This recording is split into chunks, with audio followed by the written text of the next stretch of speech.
Bonjour, mon invité aujourd'hui est Mickey Labrande qui vient de publier aux éditions Max Milo Assassins sans frontières. Alors on connaît Médecins sans frontières, on connaît d'autres organisations. Là, vous ne parlez pas réellement d'une ONG, n'est-ce pas? Non, effectivement, c'est ça le livre. Rwanda, Assassins sans frontières. J'ai choisi le titre effectivement parce que je suis très consciente de tous ces ONG. J'ai beaucoup travaillé avec eux comme journaliste. Mais c'est un livre qui s'occupe vraiment de l'opération d'intimidation et d'assassinat qui est menée par le gouvernement du Rwanda. Alors, je trouvais que c'était un bon titre parce que ce sont des gens, des agents qui sont envoyés un peu partout dans le monde, à l'étranger, pour cibler les dissidents, les journalistes rwandais et aussi les gens qui travaillent dans les droits de l'homme. Alors, c'était une manière de parler de cette opération. Vous parlez à propos du Rwanda d'une dissidence cognitive que l'on aurait sur le Rwanda. Oui, effectivement, parce que moi, comme journaliste, ça fait, je suis entrée au Rwanda la première fois en 94, comme beaucoup de monde, comme beaucoup de journalistes. J'avais une bonne impression du FPR. Je pensais que heureusement quelqu'un avait mis fin au génocide. On voyait ce nouveau gouvernement s'installer à Kigali. On voyait que c'était un gouvernement multiethnique. Il y avait des Hutus, des politiciens Hutus là-dedans. On parlait de la paix, de la réconciliation. Ça m'a fait un bon effet. Mais après, ce que j'ai vu, c'est qu'avec les années qui passent, on a vu un visage beaucoup plus sombre, sinistre de ce mouvement, cette organisation. Et moi, je voulais me rendre compte de ça dans mon livre, mais je vois que plusieurs autres personnes ils veulent pas admettre que c'est un gouvernement, un régime qui a changé, ou peut-être qu'il y avait beaucoup d'éléments dont on se rendait pas compte dans les années 94, quand pour nous c'était juste le mouvement qui avait mis fin au génocide. Donc en fait, au départ, lors de votre première visite, vous avez une attitude, une appréciation positive du gouvernement Kagame. C'est au fur et à mesure que vous avez modifié votre jugement, alors que quand même, généralement, dans les médias occidentaux, il est très difficile de critiquer le Rwanda, sauf être accusé de nier le génocide. Bon, effectivement, et c'est ce que tout de suite on m'a fait. Maintenant, je suis accusée d'être quelqu'un qui nie le génocide. Je trouve ça vraiment bizarre parce que je suis parmi les reporters qui ont écrit plein de papiers sur le génocide en 94. Vous n'avez jamais nié le génocide, au contraire, vous en Non, avez non. Pourquoi, largement rendu compte. comment je pourrais faire ça vu que j'ai vu avec mes propres yeux les massacres, j'ai vu les corps, j'ai vu les taches de sang dans les églises et les écoles. Mais c'est une accusation qu'on lance tout de suite dès qu'on ose critiquer Paul Kagame, l'actuel président, ou sa politique dans les pays des Grands Lacs. Effectivement, ce que je me demande, c'est quand je vois les articles écrits par les journalistes qui visitent Kigali et décrivent le Rwanda comme la Suisse de l'Afrique, comme un pays qui est propre, il n'y a pas d'ordures, c'est bien géré, tout va bien, c'est une démocratie, et il y a beaucoup de femmes députées dans le Parlement, dans l'Assemblée nationale. Et je trouve que vraiment, on reste à un niveau tellement superficiel et je m'étonne qu'on ne voit pas le fait que, par exemple, le chef de l'opposition a passé 8 ans en prison, elle ne peut pas sortir de chez elle, qu'il y a plein de journalistes indépendants qui sont dans les prisons, qu'effectivement, il y a toute une opération d'assassinat à l'étranger menée par Kigali en cachette. Mais vraiment, la chose plus importante maintenant, c'est l'intervention et l'opération que Kigali mène au Congo de l'Est, où on voit des dégâts. Vraiment, l'effet est très dramatique dans les Kivu, mais apparemment, on n'a rien à dire. Mon gouvernement, le gouvernement de la France, ils ne veulent pas s'exprimer ouvertement et dire au président Paul Kagame, il faut s'arrêter. Alors, il y a Denis Mukwege, prix Nobel de la paix quand même, donc qui est un éminent représentant de la République démocratique du Congo, qui a soigné des femmes victimes de viol. élève régulièrement la tension, mais il prêche un peu dans le désert tout en étant prix Nobel de la paix. Oui, effectivement, Denis Mukwege, il parle toujours de cela. Il parle toujours du mapping report. Je pense qu'il a raison parce que ce qu'on a vu dans le Vous mapping pouvez report, préciser ce qu'est le mapping report? le mapping report, c'est une étude qui a fait des Nations Unies. C'est sorti en 2010. Et vraiment là-dedans, on a vu des enquêteurs. Ils sont allés sur place et ils ont décrit 617 incidents, atrocités, massacres commis par les rebelles qui étaient soutenus par le Rwanda, mais aussi par les forces rwandaises, dont les forêts du Congo. Et on a parlé, on n'a pas donné un chiffre, mais on pense que c'est plusieurs centaines de milliers de personnes qui ont été tuées. Il n'y a jamais eu de suite judiciaire après ce mapping report. Et le docteur, le chirurgien Mukwege, il est toujours là à dire, mais il faut quand même, on a ce rapport, il faut voir un peu une suite judiciaire. Alors, vous écrivez dans votre livre que vous avez pris conscience de la réalité du Rwanda, que vous avez changé d'avis lorsque le procureur général en Afrique du Sud a été menacé dans son propre pays, en Afrique du Sud, pour avoir fait le procès d'hommes accusés d'avoir tenté d'assassiner le général Kuyumba. Donc, un Oui, procureur sud-africain était menacé dans son propre pays. Pourtant, l'Afrique oui, du Sud, c'est un géant. oui, bon, pour moi, c'était un moment où moi, j'ai décidé que j'allais plus, je voulais plus aller sur place pour mener des enquêtes sur le Rwanda. Parce que j'ai fait 4 ans d'enquête pour mon livre et à un certain moment, pour terminer mes enquêtes, je voulais aller à Kigali. J'étais déjà allée là-bas en 2016. J'avais fait plein d'interviews dans les Grands Lacs, en Sud-Afrique, en Ouganda, au Kenya, aux États-Unis, et je voulais rentrer là-bas. Et après, j'ai vu que ce monsieur-là, qui a une position très importante en Sud-Afrique, lui, les renseignements sud-africains lui ont averti qu'il était en danger grâce au rôle qu'il avait joué dans le procès du général Kayumba Nyamwasa, l'ancien chef des États de l'armée rwandais. Qui a été assassiné.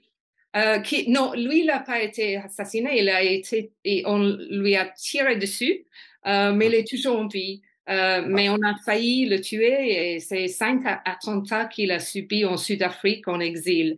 Et à ce moment-là, quand il y a le procureur général qui a peur d'aller présenter un papier et donner un discours dans son propre pays, moi je me suis dit, mais je suis pas folle, je vais pas aller au Rwanda pour terminer mes enquêtes et interviewer les personnes, les dernières personnes. Mais pour moi, le chemin à ce moment-là a été très long et j'ai commencé à avoir des doutes dans les années. Bon, pour moi, l'assassinat du ministre de l'Intérieur, Senda Shonga, c'était aussi un moment déclencheur pour moi où je me suis dit, mais quand même, ce mouvement du FPR, ce mouvement qui parlait de réconciliation ethnique, on voit qu'il vient de faire tuer un ministre de l'Intérieur Hutu, qui était vraiment un symbole de cette réconciliation nationale dont on avait parlé. Alors moi, il y a eu des petits pas un après l'autre et à un certain moment, je me suis rendu compte que pour moi, c'est un mouvement, le FPR, qui me faisait peur. Et je pense maintenant que c'est une des dictatures les plus répressives en Afrique. Mais c'est extraordinaire que la presse en général ne se rend pas compte et les diplomates ne parlent pas de ça. Et les gens qui travaillent pour la Banque mondiale, le FMI, ils n'acceptent pas de le dire ouvertement, mais souvent en cachette, ils sont très franches là-dessus. Est-ce que depuis la publication de votre livre, vous avez été menacé, vous avez reçu des menaces? Est-ce que vous êtes l'objet d'une protection? On sait que d'autres de vos collègues ont été menacés pour avoir eu des écrits critiques sur Paul Kagame. Oui, effectivement, il y a une écrivaine canadienne, Judy Reaver, quand elle est allée en Belgique, où je me trouve actuellement, pour faire des recherches, on lui a donné un garde du corps policier, quoi. Ça, moi, j'ai pas eu ça. Je circule sans problème. Ce que je vois, c'est que je me fais harceler et insulter en continuation sur les réseaux sociaux. Et ça, c'est complètement typique parce que j'ai jamais vu un gouvernement africain qui est tellement actif et qui utilise à un niveau tellement sournois et cynique les réseaux sociaux. Alors, souvent, on a l'impression qu'il y a beaucoup de Rwandais ordinaires, des citoyens qui aiment pas, par exemple, les choses que moi je dis, mais effectivement, ce sont tous des comptes anonymes et on sait que ce sont des comptes qui sont menés par qui appartiennent aux renseignements à Kigali. Alors, il y a toujours une campagne contre les gens comme moi. Dès qu'on dit quelque chose, dès qu'on fait un commentaire sur le Rwanda qui est un peu négatif, il y a une réaction immédiate. Il y a des articles dans le New Times, c'est le journal du régime à Kigali. Menaces directes, j'en ai eu seulement de temps en temps, mais je les prends pas au sérieux. Ce que je vois quand même, c'est que dès qu'il y a quelqu'un comme moi qui veut présenter son livre ou organiser une rencontre avec la communauté rwandaise ou des autres, souvent on essaie de déranger, de faire annuler. Il y a l'ambassade du Rwanda où il y a les groupes, soi-disant les groupes de survivants du génocide, qui téléphonent tout de suite aux organisations, aux hôtels, aux restaurants. Vous avez dû annuler une conférence à Oui, Paris, d'ailleurs. oui, bon, ça, on n'a pas très bien su qu'est-ce qui s'est passé. Ça a dû être annulé. En Sud-Afrique, quand j'étais invitée par un institut sud-africain, un think tank, on a annulé le même jour qui était prévu pour mon rencontre parce qu'effectivement, on s'est fait menacé par les fonctionnaires rwandais et l'Institut a cédé, ce qui m'a vraiment surpris et choqué, je dois dire. Alors, ils font ça systématiquement pour empêcher que les gens comme moi s'expriment en public. Vous dites que vous savez que votre message, celui que vous délivrez dans votre livre, va être contesté parce que, vous l'écrivez, Kagame trouve sans cesse de nouvelles façons de se rendre indispensable auprès de ses alliés occidentaux ou même africains. Oui, effectivement, et il le fait. C'est un monsieur très intelligent, très malin, et dès qu'ils sent que peut-être il est en train de perdre du soutien en Occident, et je pense qu'il a cette sensation maintenant aux États-Unis que les Américains sont de moins en moins enthousiastes, il trouve une nouvelle amitié, un nouveau partenaire. Et effectivement, je trouve que toute la relation entre le Rwanda et la France, c'est très intéressant parce qu'on voyait que dans les années 90, vraiment, Kagame, ils avaient les pires choses, ils disaient de la France, et la France a même essayé de l'arrêter une fois qu'on est passé à Paris, et la relation était vraiment mauvaise.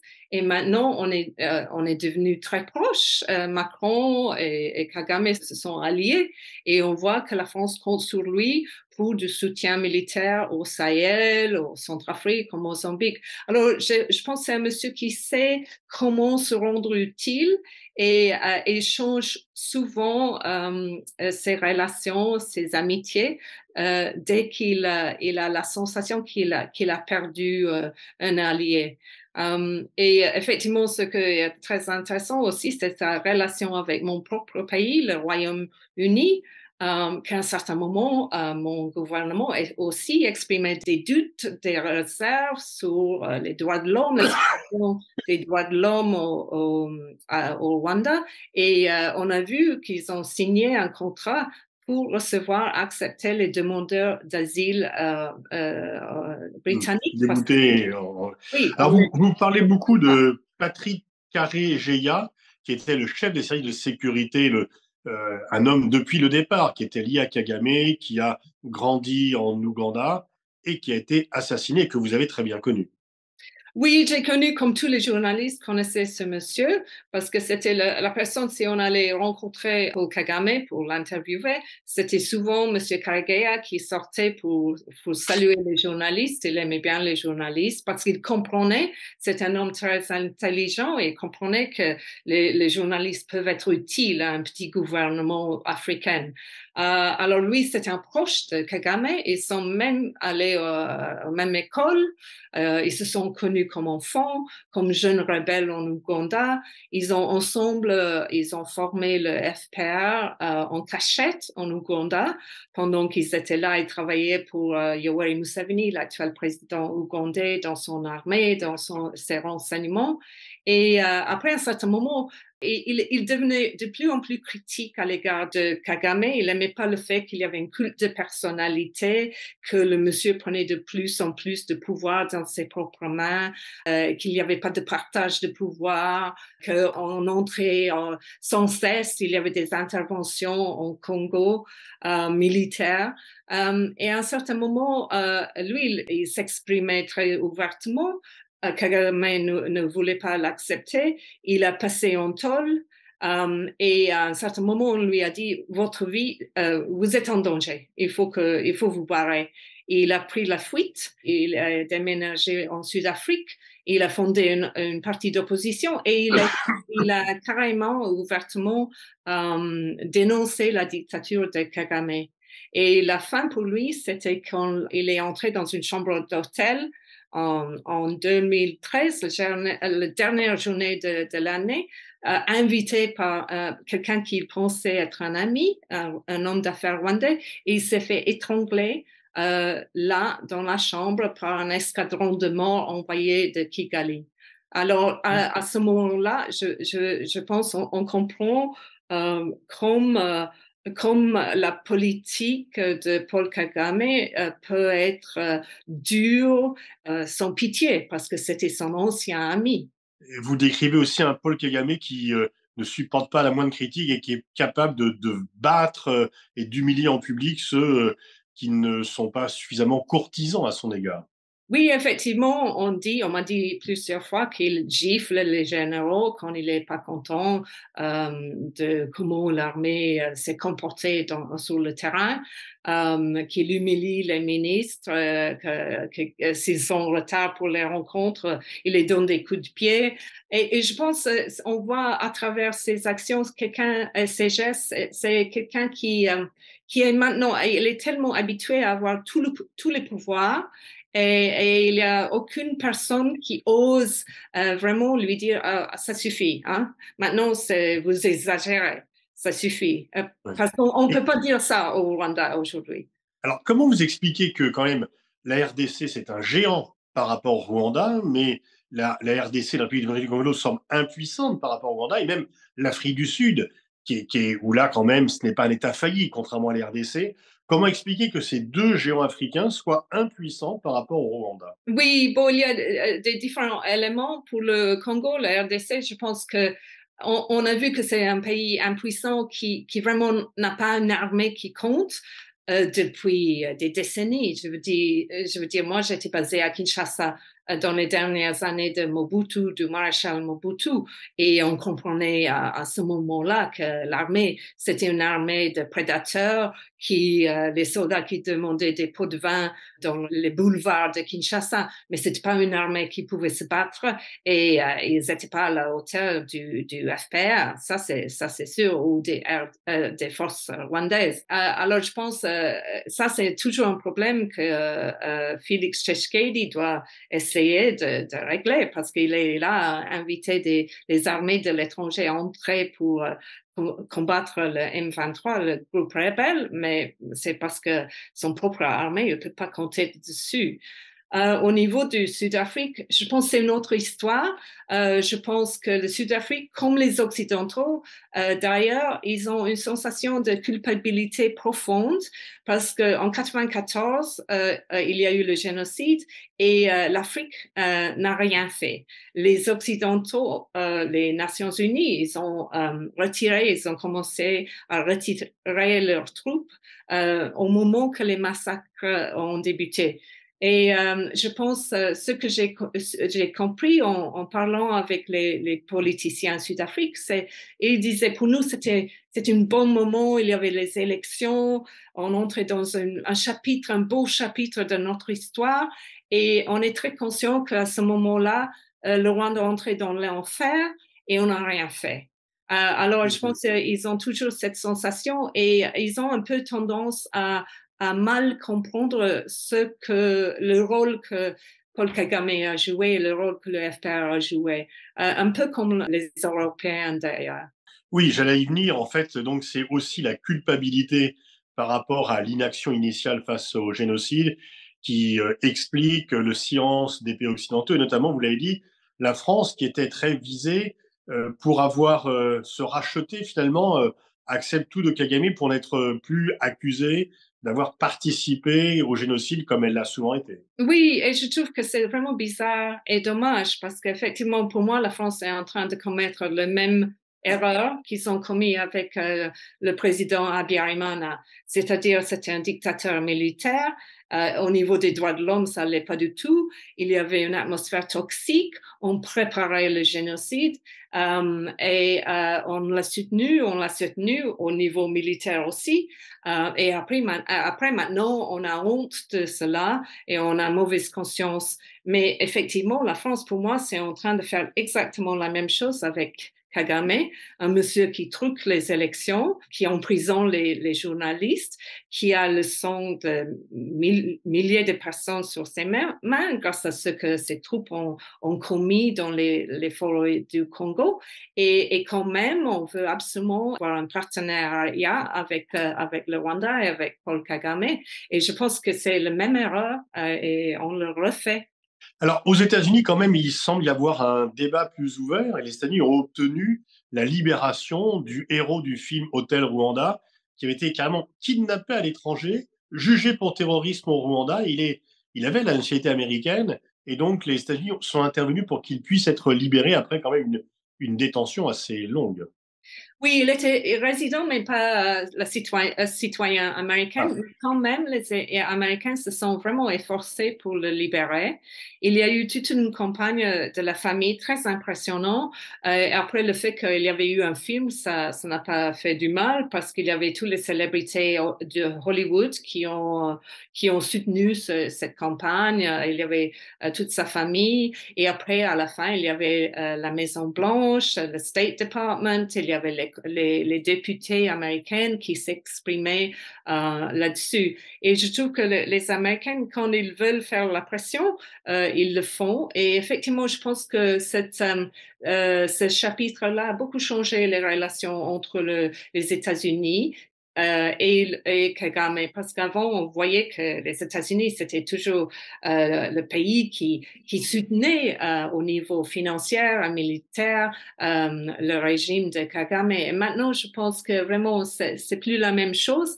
Parce que c'est pas seulement grâce au cas de Paul Rusesabagina, c'est aussi le fait que les Américains, ils voient que les troupes rwandaises sont en train de déstabiliser toute la zone des Grands Lacs avec le soutien pour le mouvement 23 au Congo. Alors, comment vous voyez la situation évoluer? Parce que Kagame semble quand même faire taire toute opposition. Il n'est pas possible de s'opposer à lui, donc on ne voit pas comment son pouvoir pourrait être contesté de l'intérieur. Et en même temps, il n'y a pas non plus de contestation de l'étranger et on le laisse faire. Seul un pouvoir plus fort en RDC pourrait changer les choses. Oui, ça pourrait changer des choses. Je pense aussi qu'il compte toujours, c'est quelqu'un qui est vraiment conscient de son image, sa réputation à l'étranger, parce qu'il sait qu'il compte là-dessus. C'est un monsieur, c'est toujours un pays très pauvre, malgré l'impression que ça fait. C'est un des pays africains les plus pauvres. Et je pense que nous, comme Européennes, les Français, les Anglais, on est en train de soutenir ce gouvernement au niveau financier. Et il suffit de laisser savoir que c'est pas automatique. Et je pense qu'on pourrait peut-être avoir un changement de politique. Parce que ce qu'on a vu avec le cas de Paul Rusesabagina, c'est que Kagame, il se montre toujours très fort, très dur. Moi, je change jamais de politique. Mais dès qu'il y a un peu de pression, il cède. Il change de politique. Tout d'un coup, tout est possible. Et ça, on a vu ça avec la libération de Paul Rusesabagina. Alors pour moi, il est évident, si on veut voir un peu de mouvement dans l'est du Congo et avec le mouvement du 23, il faut que les Occidentaux mettent la pression sur Kagame et sur son régime au niveau du soutien financier et militaire. Merci, Michael Avrong. Je renvoie à la lecture de votre livre, Rwanda, Assassins sans frontières, Oui, qui vient oui. juste d'être publié aux éditions Max Milo. Merci beaucoup. Merci.